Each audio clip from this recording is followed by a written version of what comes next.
Music's just, it's not just always the glamour that people think it is. It's, you know, it goes like that. Crest of the wave is amazing, and then sometimes you're just drowning in it.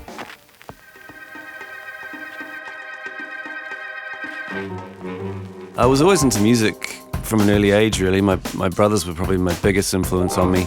There was always music in the house, and I was always pilfering their record collections. In high school, I put my first band together. We called ourselves The Voice. I think we only ever did one gig, which was the school social, and we had 4 synth players and a drummer. Humble beginnings. After that, there were a bunch of other bands that I was involved with. A band called the Brothers Grimm, and a band called The Exhibition, and a band called Pink Frocks. All terrible band names, but you know, very, very formative years. Pink Frocks ended up turning into Cicada, kind of an indie guitar band. That was my influence at the time. We recorded a couple of EPs and an album and toured the country. I was involved with that for 6 years before deciding I wanted to go off and do my own solo project, which was Sola Rosa. In 1998, I went on a big overseas trip to Mexico. I had some fascination with the place. I was learning Spanish at the time. I was putting words together and trying to come up with an artist name. And out of that came Sola Rosa. I decided to buy a little studio set up with a computer and just play around, really. Once I began producing my own material, I was kind of hooked. Between 1999 and now, I've produced 7 studio albums and 3 EPs, including Starter for 4, Entrance to Skyway, Solarized, Haunted Outtakes, Moves On, Get It Together, Lo and Behold, High and Beyond, Magnetics, In Spaces, and Chasing the Sun. I've worked with an incredible array of writers and musicians over the years, but something I've learned is that collaboration is paramount. In the early days, it was all about me. It was a very selfish studio project that I needed to do after spending so many years in bands. But yeah, I quickly began to realize my limitations as a musician. I can play a little bit of everything, but I'm not that good, you know. So you start to realize that if you want to sound better, then you have to work with other people. And then I began to work with other people and realize, you know, how much they bring to the table and how much they can change your views on where you want to go with a track. And they bring so much to it. They bring all their experience and their knowledge and their personality. And once I sort of began down that road, it was kind of no going back. So as far as collaborations on the album go, I guess we'll start with Kevin Mark-Trail, who sings on a few tracks on the album. I first met Kevin back, I think, around 2013, and he collaborated with me on the Magnetics album, and then we sort of went on to do a lot of touring together, and he has recorded with me ever since. He's amazing to work with in the studio. He's just comes up with everything on the spot.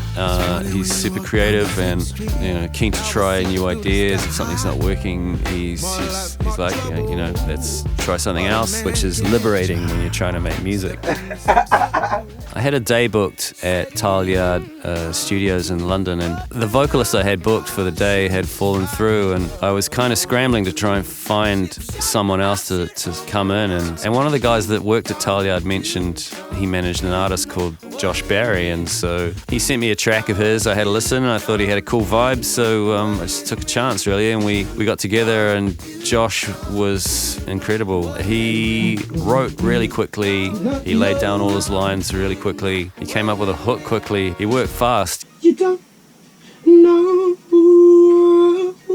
And I love the opportunity to work with him again. I heard about Eva Lazarus after a show we did in Bristol, and I was talking to the club owner and was telling her that I was making this album and was looking for vocalists to collaborate with, and I was like, you know, who's the best in Bristol at the moment? And she said, hands down, got to get in touch with Eva Lazarus. We ended up working in the Tile Yard Studios writing room, which is like a tiny little box of a place. Slightly awkward for the both of us, I'm sure, but Eva was a consummate professional, and she wrote the My Love track, and yeah, it's one of my favorites on the album. Jerome Thomas was another UK singer artist that I didn't know that much about. I think I came across a track of his on the Colours series and just loved his voice and his vibe. So I contacted him, sent him some tracks, and he was keen. So next thing we know, we were working together in the studio, and out of that came No Idea, which is also one of my favourites on the album. Tandy Phoenix. Yeah, we got together in a studio in Sydney and wrote something good together. And, you know, I had so much fun with Tandy. She's hilarious to work with in the studio. A total pro at the same time, but hilarious. Saw you just for who you are. Hey, what I give now to show you, mother. What I give now to say you dirtbag. Be dead. And yeah, the experience was so great that I decided I wanted to go back to Australia and work with her again. So I flew back and we did another session and recorded the track Shine On.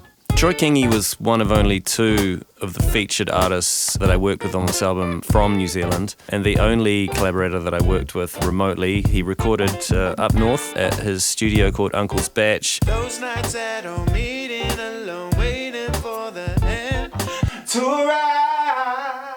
Basically, I'm a big fan, so you know, it was an honour to work with him, and the result is the track Star to Star. I had the pleasure of working with Kiko Bunn on this album, and the first time I heard Kiko Bunn was at a Shapeshifter concert in London. I was over touring at the time, and Shapeshifter were kind enough to ask if I wanted to come and play some records before one of their shows, and following up after me was the Next Men, and the Next Men brought out Kiko Bunn for a bunch of tracks, and I was so impressed with that I then went away and sort of did my homework and found out that he'd released a bunch of his own music and collaborations with other people. So getting the opportunity to work with him in the studio was amazing, and yeah, the result is the track Searching for Love. Finally, I feel complete. The days of my heart searching for love are over. Now I'm complete. Yeah, another wildcard collaborator on this album for me was Shaq 7, who appears on the track Runnin'. I remember I was looking for collaborators, and I told Kevin Mark Trail that I was coming over, and I had a studio booked, and so he helped me out with a list of recommendations, and that's how Shaq came about. I should also add that featuring on this track is the incredible Charlene Hector, who does such an outstanding job, not only on this track, but on the title track, Chasing the Sun, as well as For the Mighty Dollar.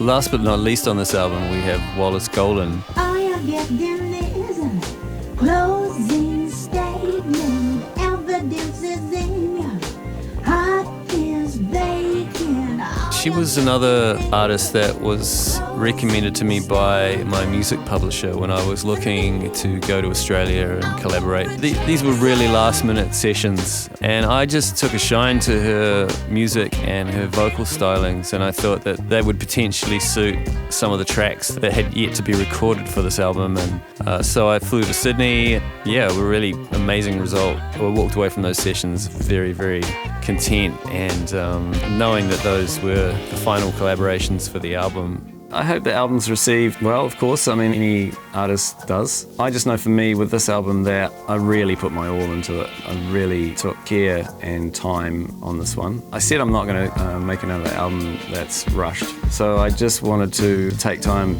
and get it right. There was a 3-year point where I was like, I think it's kind of sounding kind of done. It's, you know, it's like I could put it out now and I'd be happy with it. But I persevered, and I had some sessions with people I hadn't worked with already on the album, like Jeremy Toy and Lewis McMillan, and that just sort of took the whole thing up another level, and I realised, oh, okay, it's not finished. I have to keep collaborating with people that I want to work with. Jonathan Crayford, keyboard player, pianist, you know.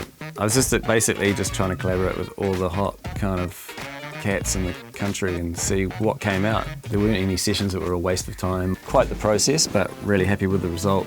It took 5 years, so, you know, it's like, it is what it is. But at the end of that, you know, I've got an album that I'm really happy with. You kind of always feel that at the end of making an album. You're like, there's always some doubt, like, oh, I don't know about that tune though, or that one.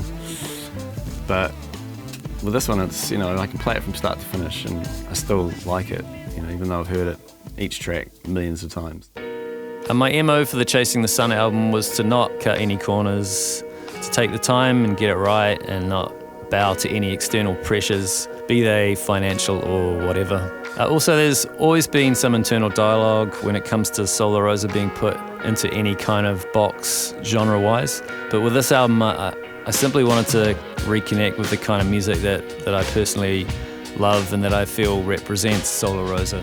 Yeah, when it comes down to it, I like soulful, funky music. So, you know, that's the kind of album that I wanted to make, essentially. There's definitely been times where I've thought about quitting, I've thought about doing something else, but you know, there's times when the pressure of doing things so independently has stretched me to my limit. But when all that subsides and I get back in the studio and start making music, I'm genuinely happy there, and I remember, you know, why I do this in the first place. I am very lucky to have a family that supports me and fans that allow me to do this job for a living, which I do not take for granted. So while I have that support, I will continue to make music.